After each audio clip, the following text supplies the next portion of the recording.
ओहो शनिबारको अहिले 1 बज्यो है। बल्ल बल्ल घाम झुल्के जस्तो भएको छ क्या। आज चाहिँ म चाहिँ यहाँ कपडा सुकाउन आएको थिएँ छतमा। अनि धेरै दिनपछि छतमा आएर होला। यहाँ छतमा त इस्कुस फलिसकेछ, यहाँ सिमी फलेको छ, यहाँ धनिया उम्रा छ, अनि इस्कुस पनि 2 थरी फलेको छ कि यहाँनिर चाहिँ। एउटा चाहिँ यस्तो ग्रीन कलरको काँडै काँडा भएको, यो चाहिँ तास्नलाई पनि कस्तो दुख्छ काँडाले, यस्तो रहेछ। अनि एउटा चाहिँ यस्तो सेतो खालको पनि छ कि, यो सेतो चाहिँ यस्तो मिठो छ। पोहोर पनि फलेको थियो कि यो इस्कुस चाहिँ।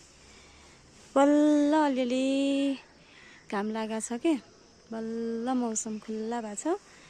3-4 दिन पानी परेपछि अनि बल्ल आज चाहिँ मौसम खुल्ला भएको छ कि भर्खरैबाट। अनि यहाँ चाहिँ खुर्सानी पनि फलाएको छ। यो खुर्सानी धेरै फल्यो यो पालि हाम्रो घरमा है, असाध्यै फल्यो, अहिले पनि फल्दैछ।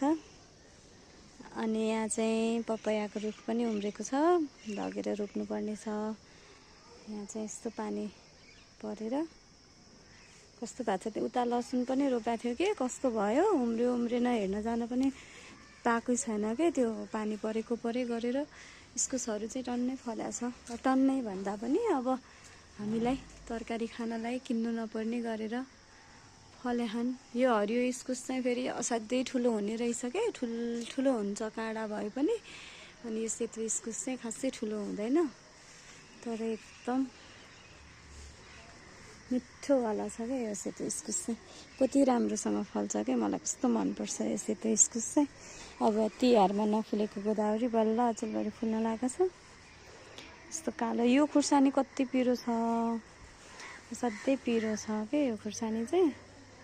अनि यहाँ सिमीहरू भइहाल्यो। यता तिहार पछाडि पनि मखमली कस्तो मजाले फुलिरहेछ कि, मैले कति माला हुने यसको, त्यही पनि अहिले पनि छ। अनि धनियाँहरू पनि छ कि धनिया। यो चाहिँ होइन खोले साग हो अरे क्या। यो चाहिँ सागै हो खासमा, यो खोले साग रे के यसको नाम चाहिँ। खोले साग अर्को पनि छ।